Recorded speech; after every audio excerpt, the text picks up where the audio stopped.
Hi my families எல்லோரும் எப்படி இருக்கீங்க? எல்லோரும் சூப்பராக இருக்கீங்கன்னு நினைக்கிறேன். இன்றைக்கி உங்களோட ஒரு விஷயத்தை தாங்க ஷேர் பண்ண போகிறோம். அது என்னென்னு பார்த்தீங்கன்னா, பஞ்சகாவிய விளக்கு. இது பற்றி தெரியாதவங்க நிறைய பேர் இருப்பீங்க. தெரிஞ்சவங்க கமெண்ட் பாக்ஸில் கண்டிப்பாக இதை பற்றி கமெண்ட் பண்ணுங்கள். நானும் இன்னும் கொஞ்சம் விஷயங்களை தெரிஞ்சுக்கிறேன். எனக்கு இதை பற்றி எந்த விஷயமும் தெரியாது. நான் ஒரு தெரிஞ்சவங்க கிட்ட கேட்டு சில விஷயங்கள் தெரிஞ்சுக்கிட்டேன். அதை தான் உங்களோட நான் ஷேர் பண்ண போகிறேன். வாங்க வீடியோக்குள்ளே போகலாம்.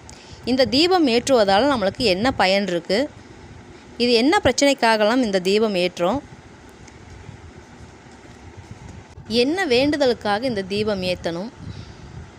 எத்தனை நாட்களுக்கு தொடர்ந்து இந்த தீபம் ஏற்றணும்? இதை எப்படி ஏற்ற வேண்டும்? இது ஏற்றுவதால் என்ன பயன் இருக்கிறது? அப்படின்னா, ஒரு கணபதி ஹோமம் செஞ்சால் நம்ம வீட்டுக்கு எவ்வளவு நல்லதோ அதே அளவு இந்த விளக்கிலையும் ஒரு தீபம் ஏற்றுவதனால அவ்வளோ நன்மைகள் இருக்குது. இதை பற்றி ஃபுல்லாக உங்களுக்கு தெரிஞ்சுன்னா கீழே கமெண்ட் பாக்ஸில் லிங்க் கொடுக்குறேன், பார்த்து தெரிஞ்சுக்கோங்க.